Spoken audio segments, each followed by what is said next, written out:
চাকুরিজীবী আন্দোলনের উপর যে আঘাত করা হয়েছে, আপনারা দেখতে পাচ্ছেন আক্রমণ সিপিএম এর প্রতিবাদের বিরুদ্ধে সিপিএম ও সিপিআইএম এর পক্ষ থেকে কিন্তু আজ আরামবাগ 1 নম্বর এরিয়া কমিটির উদ্যোগে প্রতিবাদ মিছিল সরাসরি আমরা সংবাদ সম্মেলনের লাইভে দেখাচ্ছি সেই ছবি। আর কিছুক্ষণ পরে কিন্তু প্রতিবাদ মিছিল শুরু হবে। দেখাচ্ছি ছবিটা, দেখাচ্ছি।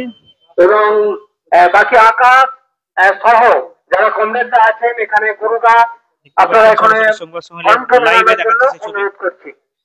আজকে সকালে দেখিয়েছিলাম বিজেপির পথ অবরোধ, ঠিক বিকালে কিন্তু আরামবাগে সিপিআইএম এর প্রতিবাদ মিছিল, সেই ছবি আমরা সংবাদ সম্মেলনের লাইভে দেখাচ্ছি। সেই ছবিটা আপনারা দেখতে পাচ্ছেন, সেই ছবি। এখানে কিন্তু একাধিক নেতা উপস্থিত আছেন। আর বাকি পতাকা সবাই নেন, আকাশ এখানে চলে আসবে, কণ্ঠ মেলানো দেন। দেখতে পাচ্ছেন কংগ্রেসের বন্ধুগণ, আপনারা জানেন বিগত হাইকোর্টের একটা রায়, যেটা সুপ্রিম কোর্টে ছিল, রাজ্যের শিক্ষা দুর্নীতির প্রতিবাদ, শিক্ষকদের ওপর পুলিশের লাথি মারার প্রতিবাদে কেন্দ্রীয় ওয়াকফ বিল শোধন ও মুসলিম ওয়াকফ সম্পত্তি কর্পোরেটের হাতে তুলে দেওয়ার চক্রান্তের প্রতিবাদে প্যালেস্তাইন আমেরিকার সমর্থন, ইসরায়েল নির্বিচারে গণহত্যার প্রতিবাদে বিক্ষোভ মিছিল সরাসরি আমরা লাইভ দেখাচ্ছি সংবাদ সম্মেলনে। শিক্ষিত বেকার ছেলেদের নিয়ে ছিনিমিনি খেলা হচ্ছে, আর তাদেরকে প্রলোভন দেখিয়ে ওই লজেন জুস দিয়ে হলানোর জন্য তাদের ডাকা হলো নেতাজি ইন্ডোর স্টেডিয়ামে।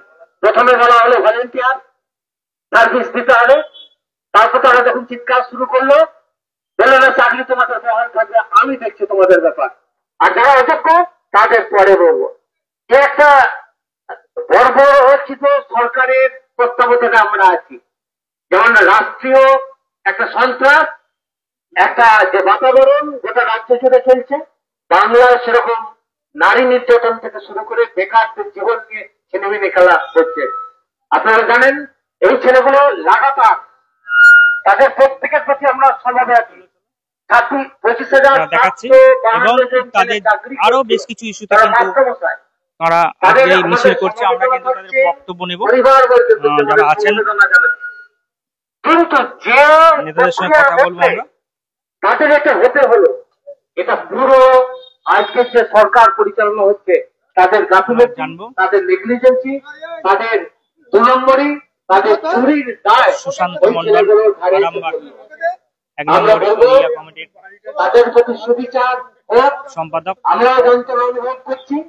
কিন্তু তারা যে আন্দোলন নিয়ে রাস্তায় নেমেছে, পুলিশকে লেলিয়ে দিয়ে, তৃণমূলের গুন্ডা বাহিনী তারা পুলিশের পোশাক পরে লেলিয়ে দিয়ে তাদের উপর বর্বরচিত আক্রমণ শানিত হলো, পায়ের জুতো দিয়ে তাদের মারা হয়েছে। কোন সভ্য যুগে আমরা বাস করছি?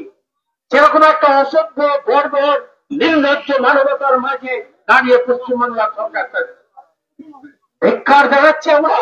এই সরকারের বিরুদ্ধে সোচ্চার হন, কণ্ঠ মেলান, গলা ছেড়ে কণ্ঠ মেলান। গলি থেকে রাজপথ, পাহাড় থেকে সাগর আজকে ধ্বনিত হবে সকলের কণ্ঠে। তৃণমূল গভর্নমেন্ট, মুখ্যমন্ত্রীকে দেখতে চাই, মাথা কান টানলে মাথা আসবে, কিছুদিন পরে বলতে পারবেন। সেই সব বিষয় নিয়েই আজকে আমাদের এই প্রতিবাদী আওয়াজ এবং পায়ে পা মেলানো এবং মিছিল প্রদক্ষিণ হবে এখান থেকে গৌরবতীর মোড় হয়ে বাস স্ট্যান্ড হয়ে আমরা এখানে আবার ফিরে আসবো। সকলকে অনুরোধ করছি মিছিল শুরু করতে। এছাড়া আপনারা জানেন একটা ওয়াকফ কেলেঙ্কারি চলছে, মুসলমানদের অধিকারে হস্তক্ষেপ করা হচ্ছে। তাদের যে অধিকার, দীর্ঘদিন যাদের অধিকার ছিল, সেই অধিকারকে ছিনিয়ে নিয়ে রাষ্ট্রীয় ক্ষমতার মধ্যে নির্লজ্জ ভাবে এই কাজ তারা করেছে। তারও বিরুদ্ধে আমরা সোচ্চার হচ্ছি। তাই আজকে আমাদের এই মিছিল এখনই শুরু হচ্ছে। কমরেড বন্ধুদের বলছি, আপনারা মিছিল শুরু করুন। একটু আগাতে হবে।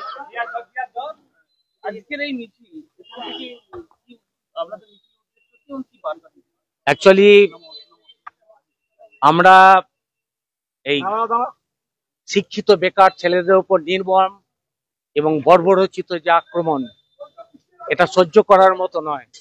পুলিশের লাঠিচার্জ, তৃণমূলী গুন্ডা বাহিনী পুলিশ সেজে তাদের উপর নির্মম ভাবে গায়ে করে লাথি মারা, এ অসভ্যতা ছাত্রছাত্রীদের চোখে একটা নির্লজ্জ মানবিকতার একটা প্রকাশ ঘটেছে। এটা এই সুসভ্য সমাজে এটা কাম্য নয়। তার বিরুদ্ধে আজ গোটা রাজ্যে প্রতিবাদ শানিত হচ্ছে। আরামবাগ এক এরিয়া কমিটিও আমরা এই দীপ্ত মিছিল করব।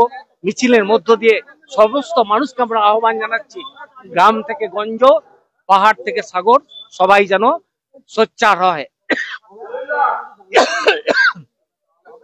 এ মিছিল আপামর মানুষের স্লোগান শানিত হোক।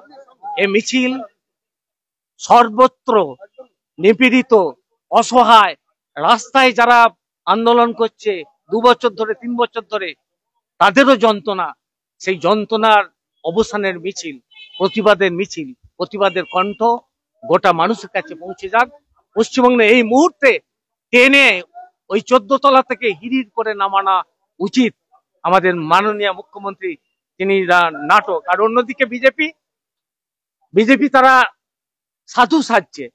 আর যখন ওই 14 সালে প্রাইমারি অ্যাপয়েন্টমেন্ট হয়, 16 সালে প্যানেল তৈরি হয়, বিজেপির যারা মাথারা তারা যুক্ত ছিল, 2 হাতে করে টাকা নিয়েছে, তারই রিক্রুটেড ছেলেমেয়েরা আমাদের বিস্তীর্ণ এলাকায় চাকরি পেয়েছে টাকা নিয়ে। আর তারাও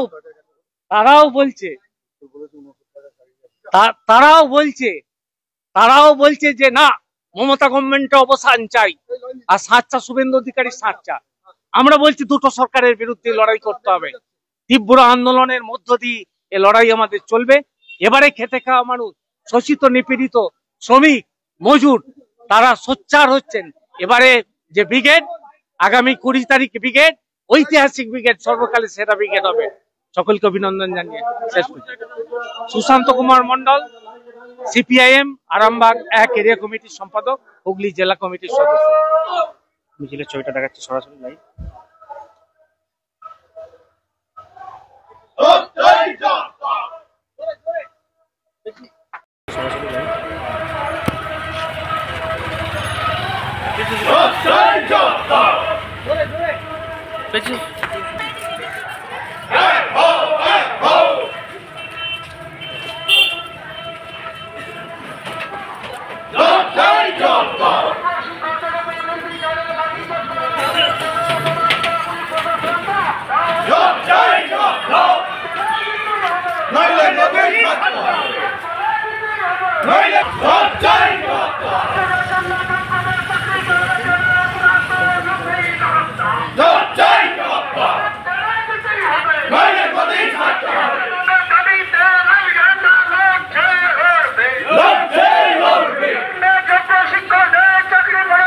গতকাল শিক্ষক সমাজের উপর যে অত্যাচার হয়েছে এবং জাতির মেরুদণ্ড শিক্ষককে পুলিশ লাথি মারছে, রাজ্যের মুখ্যমন্ত্রী নির্বাক, এর প্রতিবাদে আজকে আমাদের প্রতিবাদ মিছিল।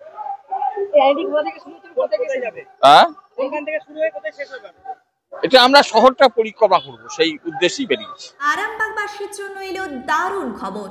এখন আরামবাগের নপাড়া ফুটবল মাঠের কাছেই খুলে গেছে ক্যাম্পার ডিস্ট্রিবিউটার পয়েন্ট। তাই আরামবাগ থানার অন্তর্গত সমস্ত ব্যবসায়ী ভাই বোনেদের জানানো যাচ্ছে, আপনারা যদি ক্যাম্পা প্রোডাক্ট নিয়ে ব্যবসা করতে চান তাহলে আর দেরি না করে এখনই যোগাযোগ করুন। আর খুচরো ক্রেতারা যদি কাছাকাছি কোথাও ক্যাম্পা সফট ড্রিঙ্কস না পান তাহলে চিন্তা নেই, এক ফোন করুন, আমরা পৌঁছে দেব আপনার এলাকায়। যোগাযোগ করুন আরামবাগ নপাড়া খেলার মাঠের কাছে। মোবাইল নম্বর 814534115573 এবং 8768338084। আরামবাগে এখন থেকে ক্যাম্পা মানেই তাজা স্বাদ।